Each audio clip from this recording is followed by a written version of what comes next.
Dark soil. My soil. I wanted to scream right then, to call the police, the HOA, hell, maybe the local news. But Ben thrived on reaction. He liked to win quietly. So I smiled, that same tight smile my mother used to wear before doing something unforgivable. Thanks, Ben, I said softly. I'll take care of it, he nodded, probably thinking he'd broken me. He didn't know I came from a long line of gardeners who knew how to make the earth bite back. That weekend, I spent a night online researching everything I could about Diania muscipula, the Venus flytrap. Native to the Carolinas, carnivorous, temperamental, utterly fascinating, and, when cultivated right, hauntingly beautiful. I ordered seeds and juvenile plants from especialty suppliers Ikandu. Ships in unmarked boxes for discretion. It took a month for the plan to form, and longer still for me to execute it. I started small. While Ben was away on one of his golf weekends, I helped him by fertilizing the corner of his yard, near the fence. Only, it wasn't fertilizer. I mixed the keys moss and sand, the perfect soil for flytraps, but a nightmare for manicured turf. Within 2 weeks, the grass there began to die in strange, circular patches, and Ben blamed it on series of course. El wedded bows patient. I watered the edge of my own yard with distilled rainwater, letting the pH seep under the fence line. I planted the first few traps in the cover of night, little green mouse hidden among the crabgracieux. They spread faster than I expected, their roots creeping into his soil, like whispered vengeance. One afternoon, as I was pruning what remained of my garden, Ben leaned over the fence with that familiar grin. You know, he said, I replaced your old roses with something better, ground cover. Easier to maintain. I turned to him slowly. You replaced them? Sure did. Dug him out myself. Saved you the trouble. I felt my pulse hammer in my throat. He'd confessed, just like that. You trespassed on my property and oh, calm down. Elena, they were just plants. Just plants. That night, I made sure his precious irrigation system malfunctioned. A well-timed cut to one hose. A slight adjustment to the timer, and soon his overwatered soil turned into the perfect bog for my little predators. had begun. Neighbors started whispering, have you seen Ben's lawn? They'd murmur on their evening walks. It's different. At first, he bragged about it. Experimental species, he said. Exotic grass hybrid, until the traps grew large enough to be seen from the street, gaping red maws snapping at flies, frogs, even the occasional wandering lizard. Kids started crossing the street to avoid his yard. Dogs barked at it, and Ben, he started losing sleep. I'd catch him out there at night, flashlight trembling in his hand, inspecting the damage. They're spreading, he muttered once, not realizing I was watching from my window. They're everywhere. By late July, he tried to dig them out. But every root he tore only seemed to spawn to more. The flytraps had claimed his soil, his sprinkler system, his perfect green kingdom. And me? I just tended my side of the fence, humming softly as I planted a new row of roses. This time, I added something new between them, pitcher plants, sundews, cobra lily. A little carnivorous border of my own. Because if there's one thing I learned from Ben, it's that beauty doesn't have to be harmless. By August, the neighborhood's gossip had evolved from whispers to fascination, tinged with fear. Cars slowed as they passed Ben's house. Children dared each other to touch the grass. And even the HOAS president, Mrs. Carmichael, with her perpetually pursed lips, stood at the edge of his property one evening, arms crossed like she was staring at a crime scene. This is unnatural, she said, voice sharp enough to slice through the heavy air. We can't have this kind of infestation in Maple Hollow. Ben stood on his porch, sweating through his polo shirt, trying to explain. They're just plants, he insisted. Exoticon. A landscaping project gone wrong. I'm handling it, but everyone knew he wasn't. His once flawless lawn now looked like something out of a science fiction movie. The flytraps had grown, monstrous, some the size of dinner plates, their green jaws lined with blood-red filaments that glistened in the sun. At night, you could hear them soft snaps and rustles, like the earth itself was breathing. Première watched. It all unfolded from my porch, hidden behind the gauzy curtain of my screen door. The balance had shifted. For the first time in years, Ben didn't own the neighborhood. The immaculate lawns, the HOA trophies. The power he wielded through fake smiles and polite tyranny, all of it, had withered under the weight of his obsession with control. And yet, there was something unnerving about how fast the traps were spreading. It had been weeks since I'd added new soil or planted anything fresh on his side. But every morning, I'd see new patches creeping closer to his porch, edging along the walkway, like they were following someone. I tried to tell myself it was the heat, the perfect growing conditions, the water runoff. The deep donation like that. One evening, I caught Ben on his hands and knees in the yard, hacking at the roots with a garden spade. Damn things won't die, he yelled when he noticed me watching. His voice was ragged, desperate. I've tried everything, salt, bleach, fire. Nothing kills them. Maybe they don't like being messed with. I said, stepping. Closer to that Mosey's bloodshot. This is your fault. You did this. Me. Oh, Ben, that's absurd. I tilted my head, smiling just enough to make him furious. You're the one who replaced my roses. You started this garden war. He lunged at the fence, gripping the top rail so hard his knuckles turned. White, you witch, he hissed. You think this is funny? My property's ruined. My reputation's ruined. You'll pay for this, Elena. Maybe, I said softly. But at least my flowers bloom where they belong. He stormed inside, slamming the door hard enough to rattle my windows. I stood there for a moment, letting the silence settle, then went back to tending my roses. The night air was thick and humid, buzzing with insects. Every so often, a sharp snap came from across the fence, followed by a faint crunch. I told myself it was just bugs. But the next morning, I saw the tracks, tiny, clawed footprints in the damp soil, leading from Ben's porch to the edge of the flytrap patch. And where the print stopped, there was nothing but a deep indentation in the dirt and the twisted remains of one of his garden gloves. I didn't see Ben for 2 days after that. His light stayed off, his mail piled up. Even his precious lawnmower sat abandoned in the driveway, streaked with rust. The neighborhood started talking. He must have gone to his cabin, one neighbor said. Probably embarrassed, another added. But on the third morning, I woke to a sound that made my blood run cold, a low, guttural hum, like wind caught in a hollow pipe. It came from his yard. I peeked through my curtains and froze. The flytraps had doubled again, sprawling up the porch steps, their leaves glistening whitely in the dawn light. Something was caught in one of the larger traps, half buried in the soil. From where? I stood. It looked like fabricaki, maybe. I told myself to call someone, the police, the HOA, anyone, but the thought of explaining what had happened, how it had really started, made my stomach twist. So instead, I went outside, coffee in hand, and stood at the fence. The air smelled sweet, sickly sweet. I crouched down, examining one of the smaller traps near the edge.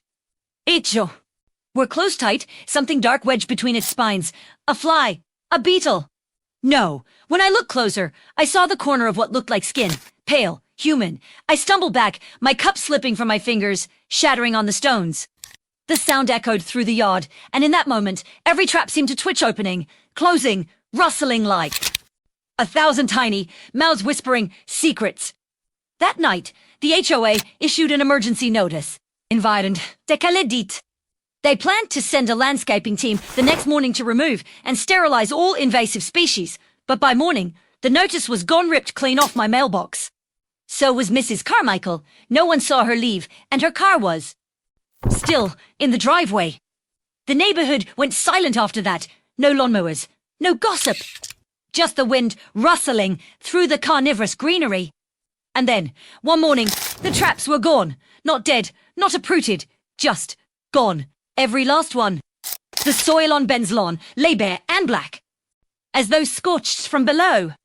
The air smelled of iron and rain. I walked to the fence, staring at the emptiness, and noticed something I hadn't before, the fine cracks running under the fence line.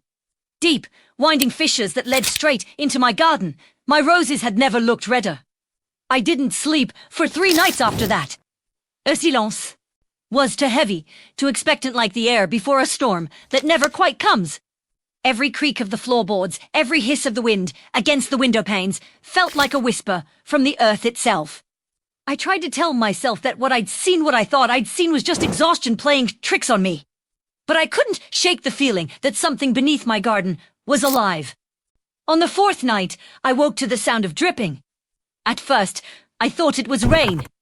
But the sky outside my window was clear, full of hard, glittering stars. The sound was coming from the backyard. I slipped out of bed, still in my robe, and followed it. The soil around my roses was wet, glistening under the porch light. Not with water, something thicker, darker. When I crouched down to touch it, the smellitme, copper and decay, blood. My hand trembled as I reached for the trowel, leaning against the fence and began to dig.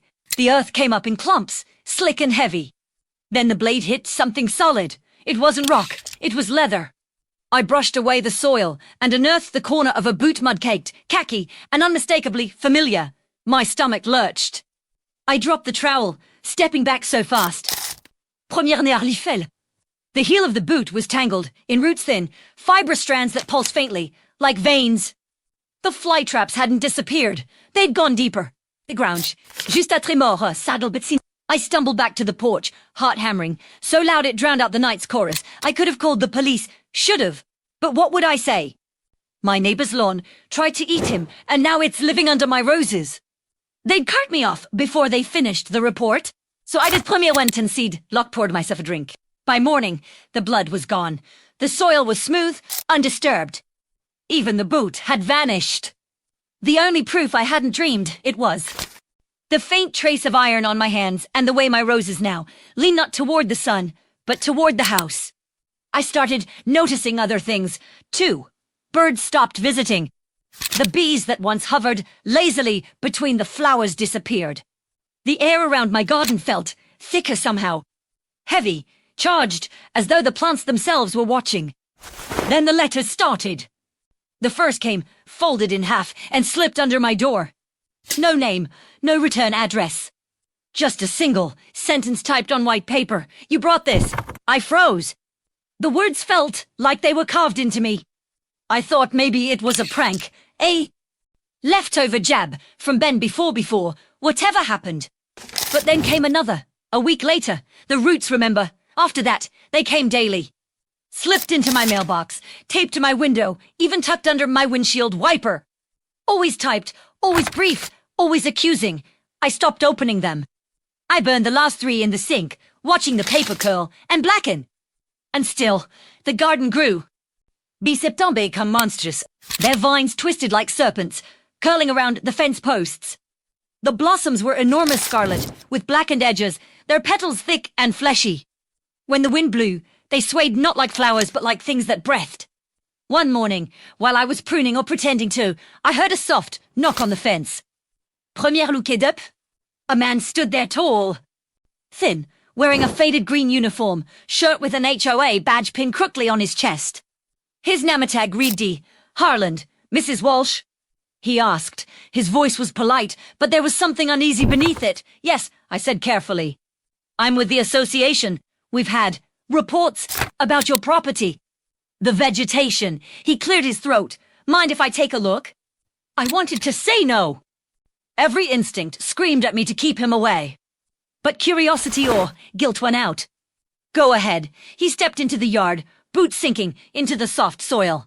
I watched him crouch beside the roses, pulling a small flashlight from his belt. These are remarkable, he said. Unusual pigment. We're close tight, something dark wedged between its spines. A fly, a beetle. No. When I looked closer, I saw the corner of what looked like skin, pale, human. I stumbled back, my cup slipping from my fingers, shattering on the stones. The sound echoed through the yard, and in that moment, every trap seemed to twitch opening, closing, rustling like 1,000 tiny mouths whispering secrets. That night, the HOA issued an emergency notice. Envired Decaladit. They planned to send a landscaping team the next morning to remove and sterilize all invasive species. But by morning, the notice was gone, ripped clean off my mailbox. So was Mrs. Carmichael. No one saw her leave, and her car was still in the driveway. That Nolan mower. No gossip, just the wind rustling through. The carnivorous greenery. And then, one morning, the traps were gone. Not dead, not uprooted, just gone. Every last one. The soil on Ben's lawn lay bare and black, as though scorched from below. The air smelled of iron and rain. I walked to the fence, staring at the emptiness, and noticed something I hadn't before, the fine cracks running under. The fence line. Deep, winding fissures that led straight into my garden. My roses had never looked redder. I didn't sleep for 3 nights after that. The silence was too heavy, too expectant like the air before a storm that never quite comes. Evry Krikov? The floorboards, every hiss of the wind against the window panes, felt like a whisper from the earth itself. I tried to tell myself that what I thought I'd seen was just exhaustion playing tricks on me. But I couldn't shake the feeling that something beneath my garden was alive. On the 4th night, I woke to the sound of dripping. At first, I thought it was rain. But the sky. Outside my window was clear, full of hard, glittering stars.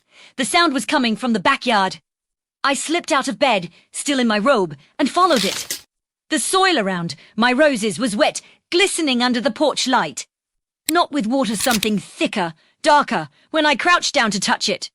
The smell hit me. Copper and decay. Blood. My hand trembled as I reached for the trowel, leaning against the fence, and began to dig. The earth came up in clumps, slick and heavy. Then the blade hit something solid. It wasn't rock. It was leather. I brushed away the soil and unearthed the corner of a boot mud-caked, khaki, and unmistakably familiar. My stomach lurched. I dropped the trowel, stepping back so fast I nearly fell. The heel of the boot was tangled, in roots thin. Fibrous strands that pulsed faintly, like veins. The flytraps hadn't disappeared. They'd gone deeper. The Grammy, juste à trémor, saddle, but I stumbled back to the porch, heart hammering, so loud it drowned out the night's chorus. I could have called the police. Should have. But what would I say? My neighbor's lawn tried to eat him, and now it's living under my roses. They cart me off before they finished the report. So I called Premier Wayne locked the doors. Port, morning, the blood was gone. The soil was smooth, undisturbed. Even the boot had vanished. The only proof I hadn't dreamed, it was the faint trace of iron on my hands and the way my roses now leaned.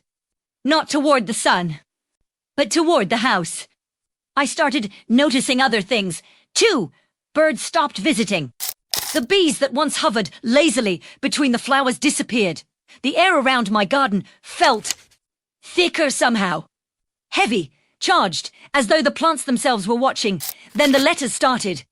The first came folded in half and slipped under my door. No name, no return address. Just a single sentence typed on. White paper. You brought this. I froze.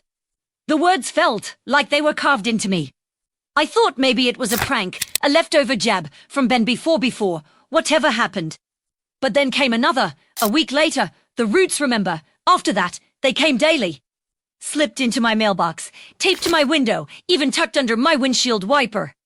Always typed, always brief, always accusing. I stopped opening them. I burned the last 3 in the sink, watching the paper curl and blacken. And still, the garden grew. By September, my roses had become monstrous. Their vines twisted like serpents, curling around the fence posts. The blossoms were enormous scarlet, with blackened edges, their petals thick and fleshy. When the wind blew, they swayed not like flowers, but like things that breathed. One morning, while I was pruning or pretending to, I heard a soft knock on the fence. Première looked up. A man stood there tall, thin, wearing a faded green uniform, shirt with an HOA badge pinned crookily on his chest. His name tag read D.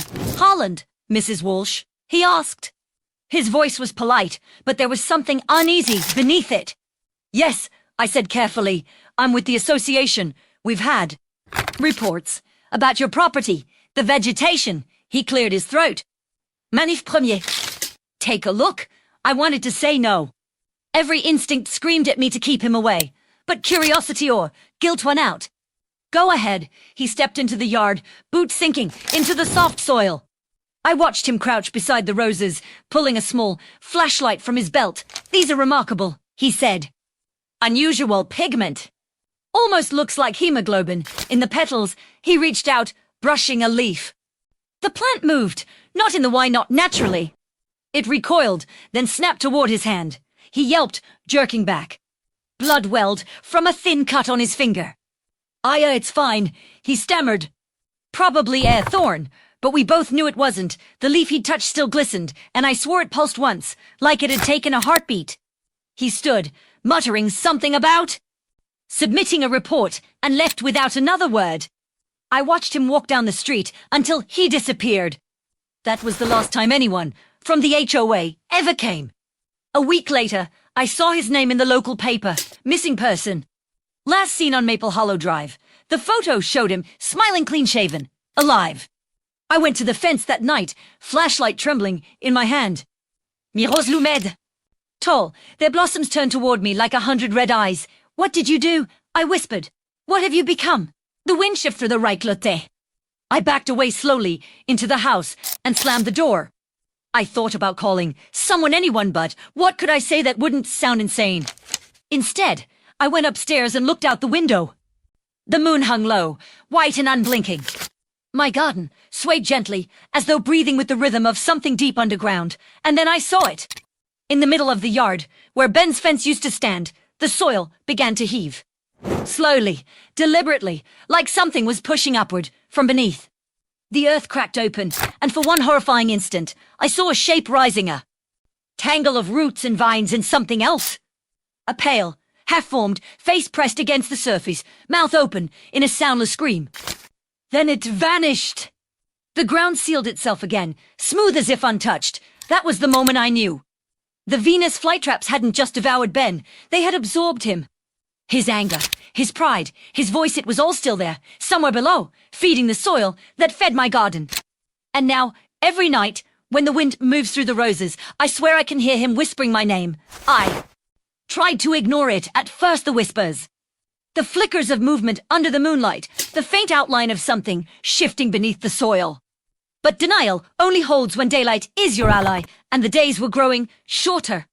Every sunset seemed to drag the darkness in faster, thick and heavy, like a wet blanket over my house. The whispers became voices. Not constant, no. That would have been easier to dismiss, but soft, sporadic, almost conversational. Sometimes they sounded far away, like echoes through a pipe. Other times they were so close I could swear they came from beneath the floorboards. Elena. The first time I heard it clearly, I dropped the mug I was holding. Coffee splattered across the tile, the mug shattered, and for a moment all I could do was stand there, staring at the dark liquid pooling like blood around my bare feet. Elena, this time it came from outside my garden. I went to the window, hands trembling, and peered through the glass. The moon cast a pale wash across the yard, turning the roses ghostly and luminous. There shadows the long grass, boots had in sway in the breeze. There was no breeze. And yet, they moved. Slowly, rhythmically, the vines curled toward the house, creeping over the stone path, dragging leaves that rustled like whispers. Elena, I knew that voice. It wasn't deep or monstrous. It was familiar, petty, human, tinged with the sharpness of someone who'd spent his whole life needing to be right. Ben, I breathed. A pause. Then, softer, drawn out. Like the hiss of a slow leak, you planted me. My breath hitched. I stumbled backward, knocking over the chair behind me. No, I whispered. No, you destroyed my garden. You started this. The vines at the edge of the yard shuddered, twitching. A rose near the fence bloomed, suddenly, violently, its petals tearing open, with a wet sound. In its center wasn't pollen or stamens, but something pale and slick flesh-like. Ben, I said again, my voice cracking, what do you want? Roots, remember. The whisper came again, now not just from the yard, but from beneath my feet. You made me grow. Something creaked in the walls. The lights flickered. I ran upstairs, every step echoing with the thump of my heart. I locked myself in my bedroom, pressed my back against the door, and listened. The air vibrated faintly, like the thunder, except he'd want teeth under it, buzzing with the earth in sleep. I sat there until dawn, clutching a pair of garden shears like they were a weapon. When the sun finally rose, everything looked normal again. Birds sang. The roses gleamed with dew. No movement. No whispers. I told myself I'd imagined it all. But then I saw the footprints. Mud tracked across the back porch bare, human prints, too large to be mine. They started at the edge of the garden and stopped right at my back door.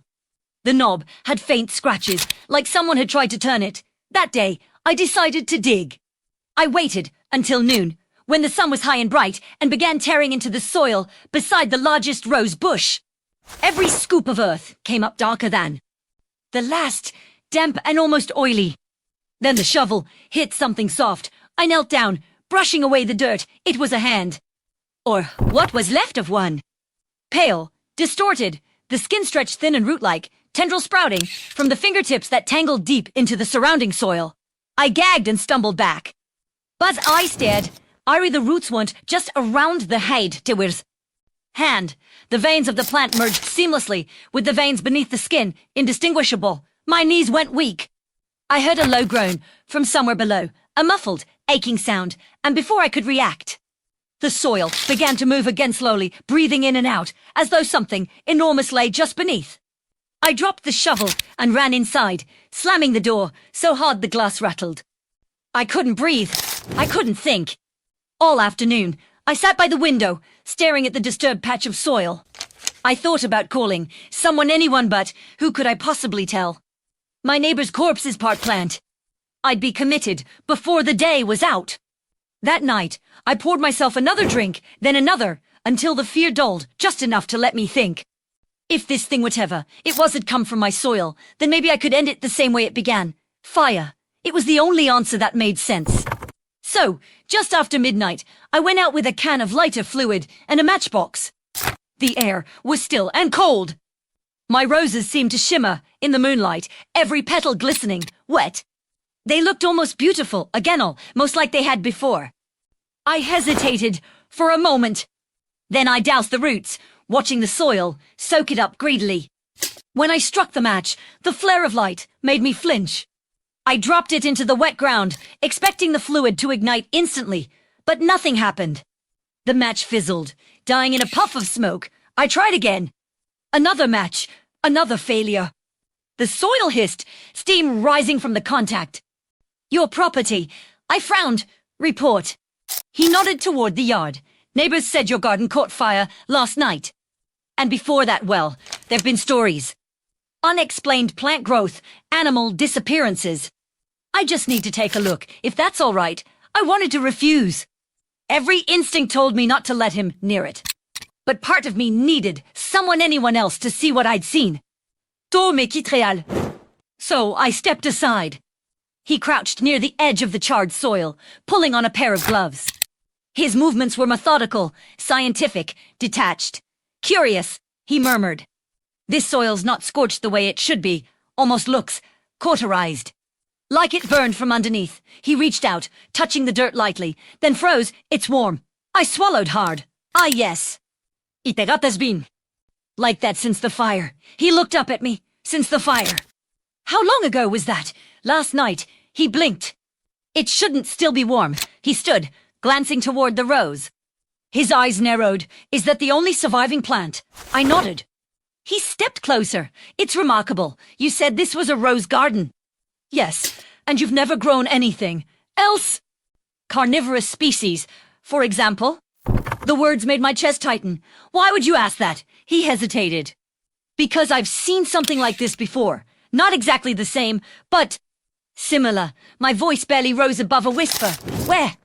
He gave me a long, unreadable look. The McAllister property. 3 towns over. 2019. The soil was identical acidic, saturated, with organic proteins. Every plant on the property died, except one, a red bloom, much like yours. I felt my stomach drop. What happened to them? He didn't answer right away. He took a small instrument from his satchel, a long, thin probe, and pushed it gently into the soil, near the rose. After a few seconds, he frowned and pulled it out. The tip was slick with something dark and viscous. He sniffed it, then recoiled. Blood, he said softly. The silence between us deepened until it felt suffocating. He wiped the instrument and turned to me, voice careful now. Mrs. Walsh, I need to ask you something. When the plants began changing, did you experience anything unusual? Sounds, movements underground? Any? Impressions of consciousness? I almost laughed. Impressions of consciousness? You make it sound like they were alive. His gaze didn't waver. Sometimes the line isn't as clear as we think. I wanted to tell him everything, that the whispers hadn't stopped. That they'd taken a voice I knew. That the soil itself breathed, but the words tangled in my throat. Instead, I said, they're gone now. It's over. He crouched again, studying the rose. You should leave this house, Mrs. Walsh. Today, if possible. I'll have my team come by tomorrow to collect samples. He looked up, his face pale. That's not a plant. Before I could speak, the rose moved. Not swayed, not trembled, moved. The stem twisted toward him, slow and deliberate, the petals unfurling wider. Benazzo! Red folds. Something gleamed weightly, like an iris dilating. Dr. Rain stepped back. Hand reaching instinctively for his satchel. Get inside. He hissed. The ground shifted. The air filled with a low, vibrating hum. He grabbed my arm, dragging me toward the porch just as the soil split open. It wasn't just a rose anymore. The roots beneath it erupted upward, thick and gnarled, pulsing like veins. They lashed out, one coiling around his leg, another snapping across the porch rail. He screamed, hacking at it with a pocket knife, but the roots were faster. They pulled, hard. Help me. He shouted. I grabbed his arm, but the force was too strong. His fingers slipped from mine, nails raking my wrist as he was yanked down into the earth. The soil swallowed him whole, closing over him as if he'd never been there. The hum stopped. The silence that followed was total. I stood there, trembling, staring at the spot where he'd vanished. Then, slowly, the rose began to bloom again. Its petals unfurled wide, and in the center, nestled among the crimson folds, was a small, circular object, Dr. Rains' glasses. I screamed until my throat tore. The next hours passed in frags me running through the house, grubbing bag, throwing clothes, car keys thing. I didn't care where I was going, only that I had to get away. I barely noticed the blood on my wrist, or the way the house seemed to groan as if it, too, were breathing. When I finally stumbled out the front door, I could feel the ground vibrating under my feet, faint but certain. Like something enormous was moving beneath the foundations. As I started the car, I caught one last glimpse of the yard through the mirror. The rose was gone. But the soil wasn't still anymore. It rippled small undulations, moving outward like ripples in dark water. And then, from beneath the earth, hundreds of tiny green shoots began to break through, each tipped with the beginnings of small engrimut. Venus flytraps. My foot slammed the gas pedal. As the house vanished in the rearview mirror, the road ahead blurred through tears and smoke. But even miles away, with the windows rolled up, I swore I could still hear it. A whisper, soft as breath, following me through the wind. Elena, roots remember. By the time I reached the edge of town, the sun had begun to sink, spilling. Red light over the fields. I drove without direction, just away from Maple Hollow, away from that garden. Away from the thing that whispered my name in the soil. But even distance didn't feel like safety. Every time the tires thudded over a crack in the road, my body flinched, half expecting the ground to open beneath me. I kept checking the mirrors. Nothing followed. Not really, but the reflection of the sky, the deep bruised red of sunset, looked too much like petals. The radio was on, though I didn't remember turning it that way. A local news anchor's voice came through the static. Unconfirmed reports of a brush fire spreading through the Maple Hollow neighborhood. Officials urge residents to evacuate as I switched it off. The silence that followed wasn't relief, it was weight. I drove until darkness fell. My hands were shaking by the time I saw the flickering neon of a roadside motel, Bluebird in vacancy. I pulled in fast, nearly hitting the curb. The clerk behind the counter didn't even look up when I handed him my ID and a wad of cash. Long night, he muttered. You could say that. He slid me a key. Room 12. Breakfast at 7. Watch out for raccoons, they like to get into the trash. Raccoons. Right. I almost laughed. The room smelled like bleach and cigarette smoke. I didn't care. I locked the door, checked the window twice, and sat on the edge of the bed, listening. Nothing, just the hum of the cheap fridge and the whine of a flickering fluorescent bulb. I told myself I'd sleep, just a few hours. Then figure out where to go next, my sister, in Chicago, maybe. Somewhere far, far from any garden. But sleep never came. Around midnight, the air in the room changed. It got humid, like the air before rain. I sat up, heart pounding. The hum of the fridge had stopped. That's when I heard it. A fin russe, like dry leaves brushing against a window. I turned slowly. The curtains were still. Then scratch! Something moved across the carpet near the bathroom. I grabbed the lamp and pulled the plug.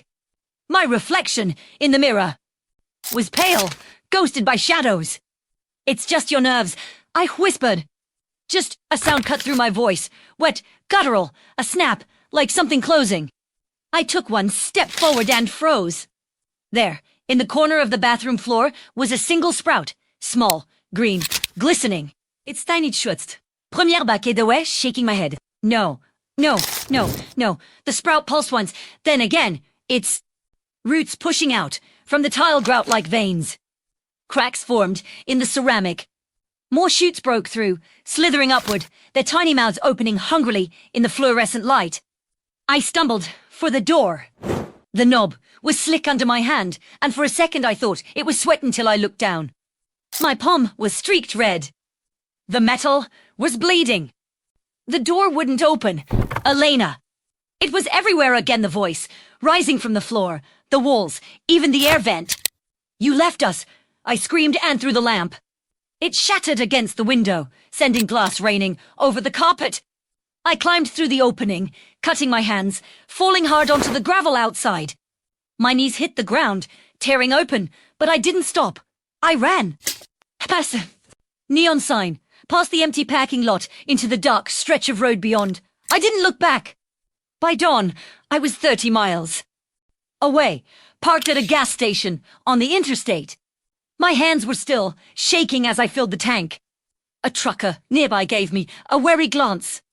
I must have looked feral blood on my hands, hair tangled, eyes wide from sleeplessness.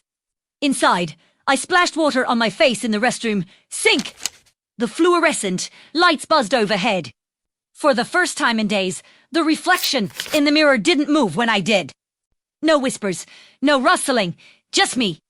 Maybe it was over. Maybe, when I returned to the car, there was something tucked under the windshield wiper. At first, I thought it was a receipt, or maybe a flyer. But when I poisi toilif, dried and brittle, pressed flat, veined with something that looked disturbingly like writing. 3 words, etched into its surface like scars. Roots never die. The world tilted.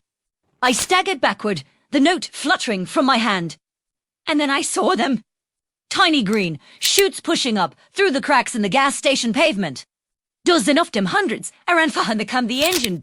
The tires squealed, spitting gravel, and as I pulled onto the highway, I could swear I saw the pavement. Behind me, ripple-like, something alive just beneath the surface was breathing. 4 days, I drove. I didn't stop for long, just gas.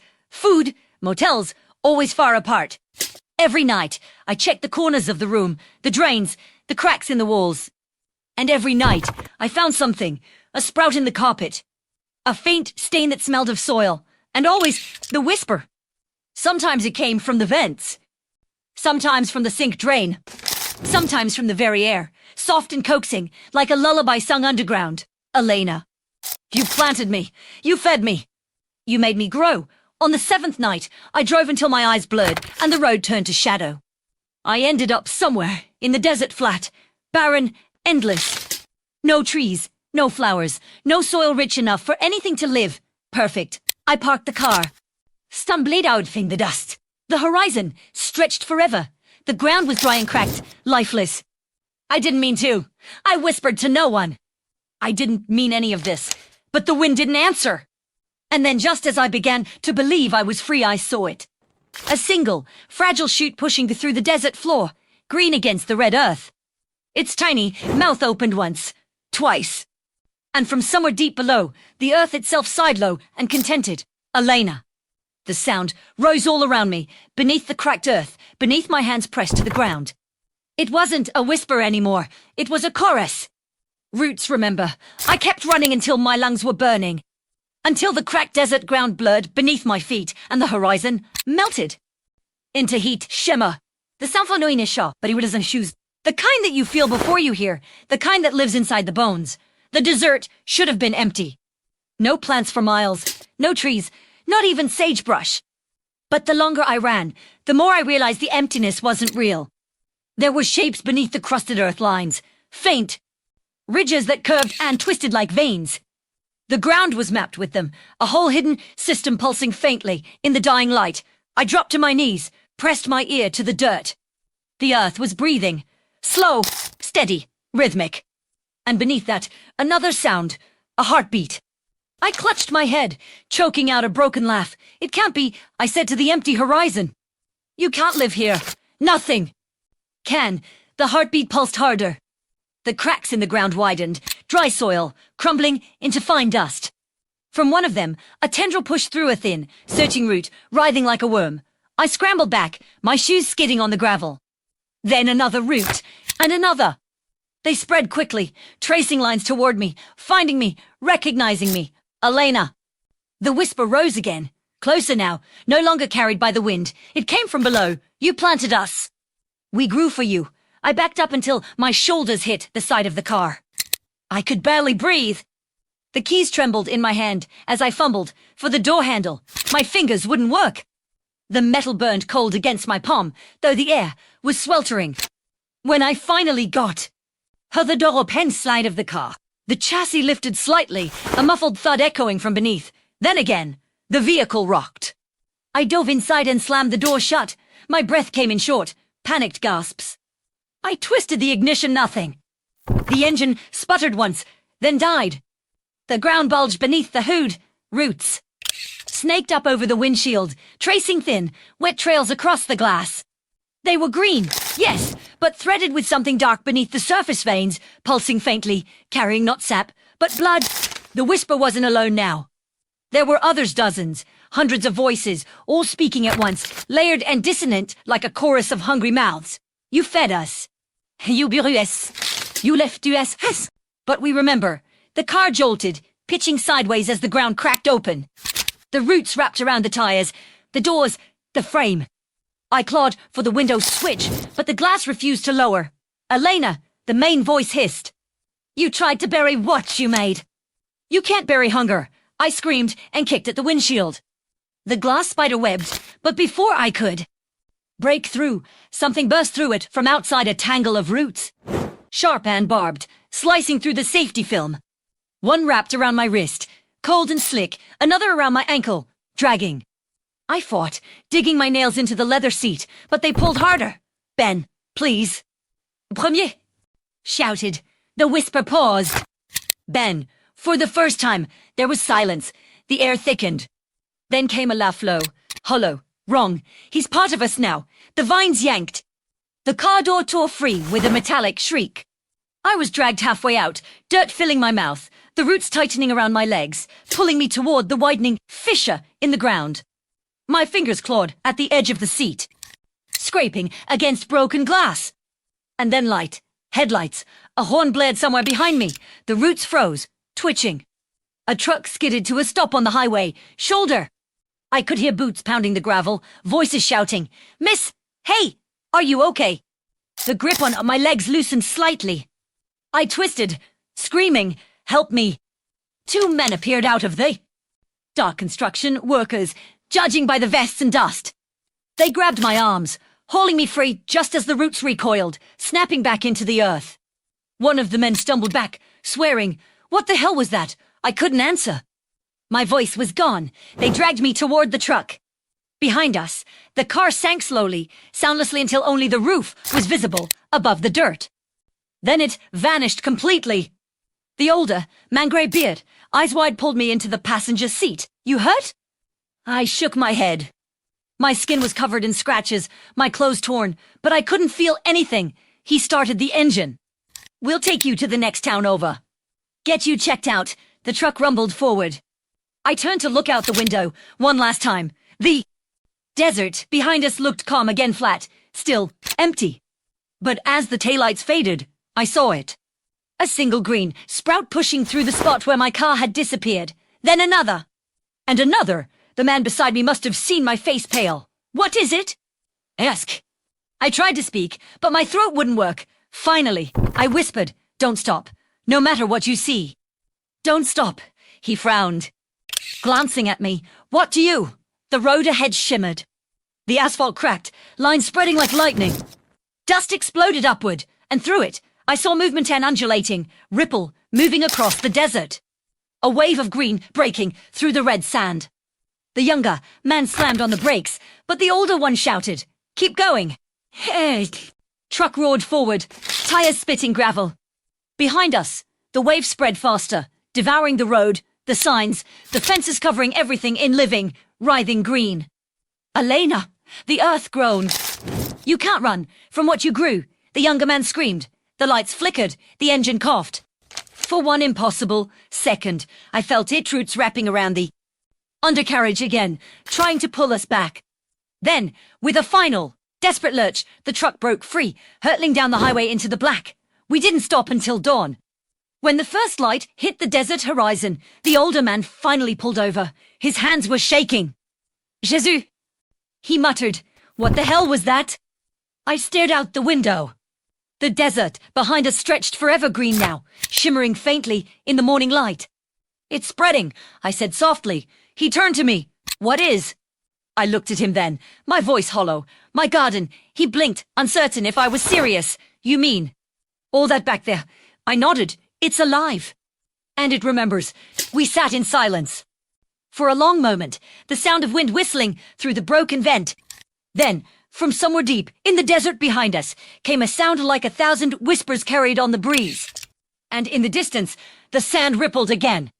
The men didn't believe what they'd seen.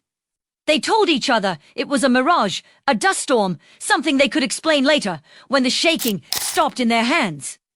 I let them talk because the sound of their words kept me tethered to something ordinary. When we reached the small town that straddled the county line, they left me outside the emergency clinic and drove away without taking the engine out of idle. Inside, the nurse on duty, an older woman who smelled faintly of antiseptic and tobacco, bandaged the cuts on my wrists and asked the usual questions. "Accident. Assault. I fell," I said. "She didn't press. People out here didn't. Not if you looked like you wanted the night to stay buried." She gave me antibiotics and a cup of water. "Territorist. You're safe now. Safe." The word sat between us like a cruel joke. I stayed the night on a cot in one of their back rooms. The hum of the old, fluorescent lights reminded me of the fridge. In the motel before it began. I counted each flicker of the bulb until exhaustion finally dragged me under. When I woke, the nurse was gone, replaced by a deputy leaning against the doorframe, his thumbs hooked in his belt. "Morning, ma'am. I'm Deputy Collins. You came in from Maple Hollow." "Première hésitated." "Yes, fire department's been through there. Whole neighborhood's gone, burned down to the soil. They're calling it the gas main rupture, the people elukedawe. Still checking the houses." Something in his voice made me ask, "How many bodies?" He rubbed his jaw. "That's the thing. None. Not a single one. Not even bones." The cup of water shook in my hands. "Enodetawach." The window. "Storm's moving in. If you've got family, I'd get in touch. Roads might close by evening." When he left, I sat there listening to the sound of rain begin to tap against the glass. A slow, deliberate rhythm. The kind that sounded almost alive. I borrowed the clinic's phone and called my sister in Chicago. The line rang twice before going to voicemail. I tried again. Nothing. On the third try, the call connected, but all I heard was static. Then, faintly, something like breathing on the other end. "Elena." I dropped the receiver. The rain outside had changed. It wasn't tapping anymore. It was drumming, heavy, insistent, and when I looked through the window, the drops weren't clear. They left dark streaks on the glass, as if the sky itself were bleeding. I went outside. The street was empty. The deputy's cruiser was gone. Across the road, the diner's neon sign flickered. "Alfdid." The rain soaked through my clothes almost immediately, but it didn't feel cold. It felt warm.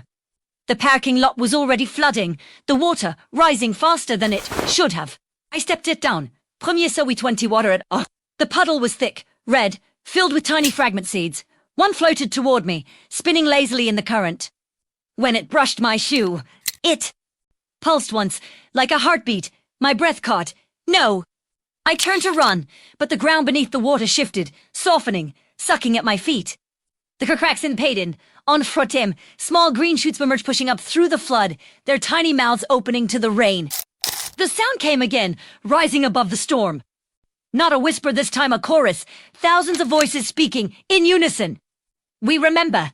The water boiled with movement. Roots twisted beneath the surface, writhing through the cracks, reaching for me. I ran, splashing through the rising flood toward the only light left the diner.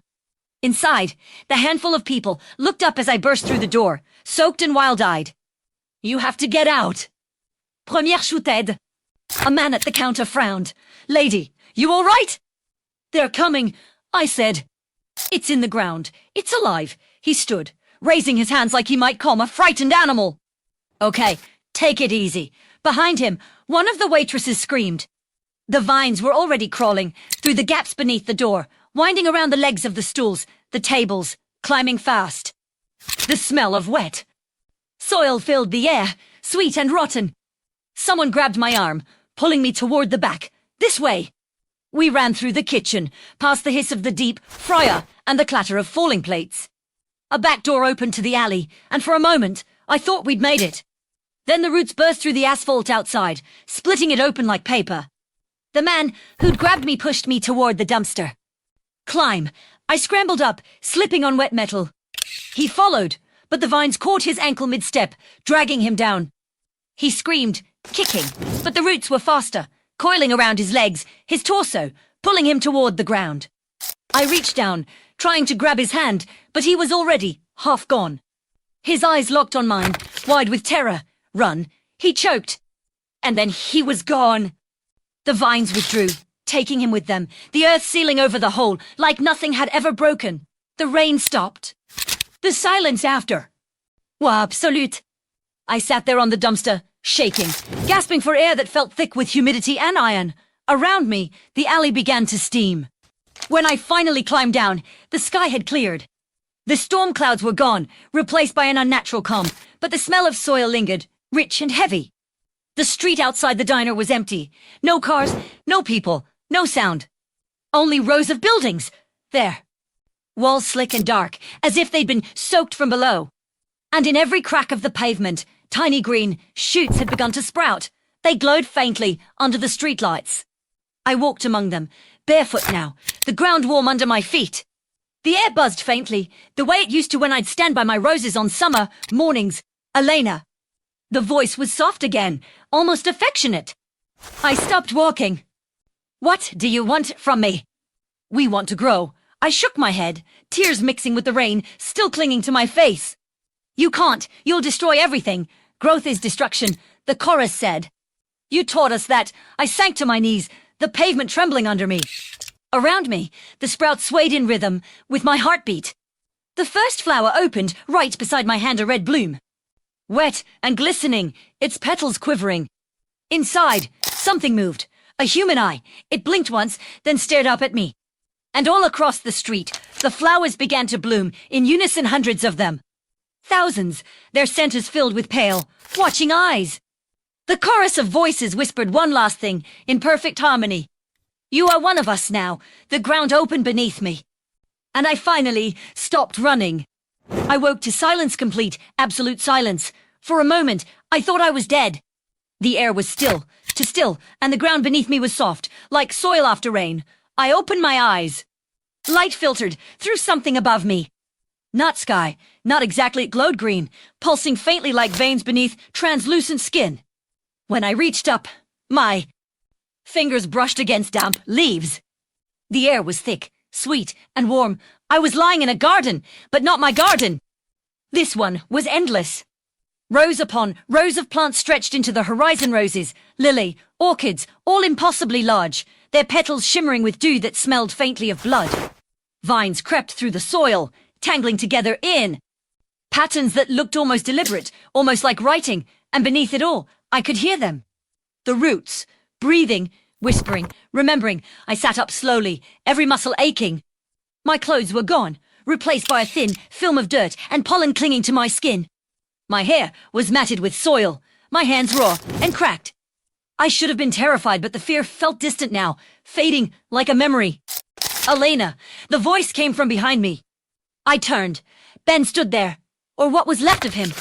He looked almost human, but his skin was pale and bark-like, his eyes dark and glossy, as wet leaves.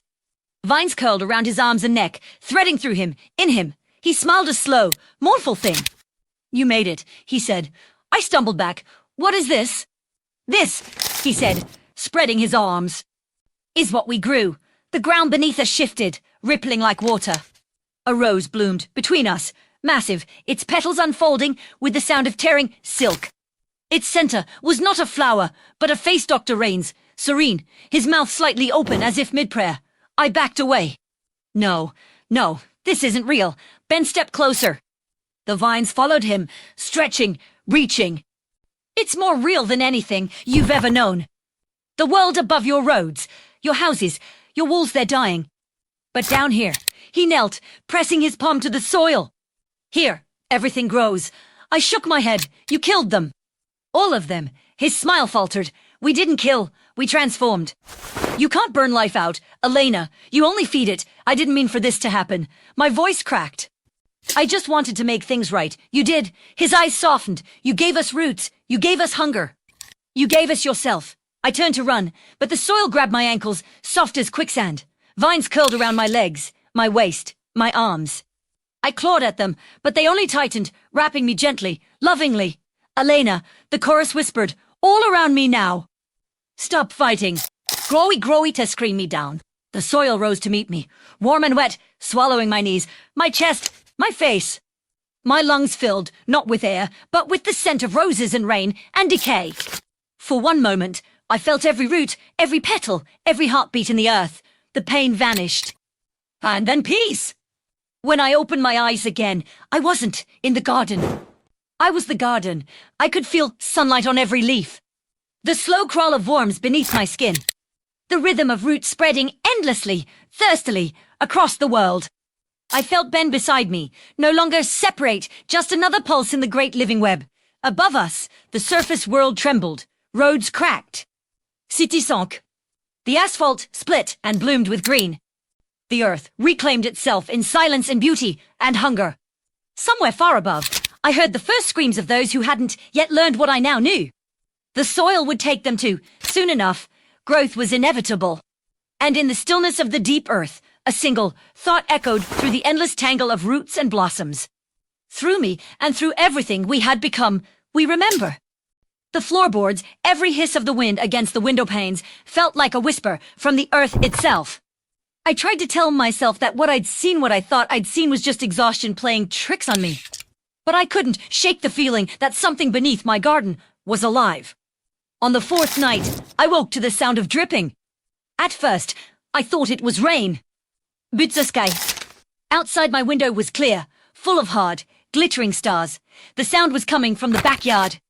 I slipped out of bed, still in my robe, and followed it. The soil around my roses was wet, glistening under the porch light. Not with water, something thicker, darker, when I crouched down to touch it. The smell hit me, copper and decay, blood. My hand trembled as I reached for the trowel, leaning against the fence, and began to dig. The earth came up in clumps, slick and heavy. Then the blade hit something solid. It wasn't rock, it was leather. I brushed away the soil and unearthed the corner of a boot mud-caked, khaki, and unmistakably familiar. My stomach lurched. I dropped the trowel, stepping back so fast I nearly fell. The heel of the boot was tangled, in roots thin. Fibrous strands that pulsed faintly, like veins. The flytraps hadn't disappeared. They'd gone deeper. The Grammy, juste après mort, saddle, but I stumbled back to the porch, heart hammering, so loud it drowned out the night's chorus. I could have called the police. Should have. But what would I say? My neighbor's lawn tried to eat him, and now it's living under my roses.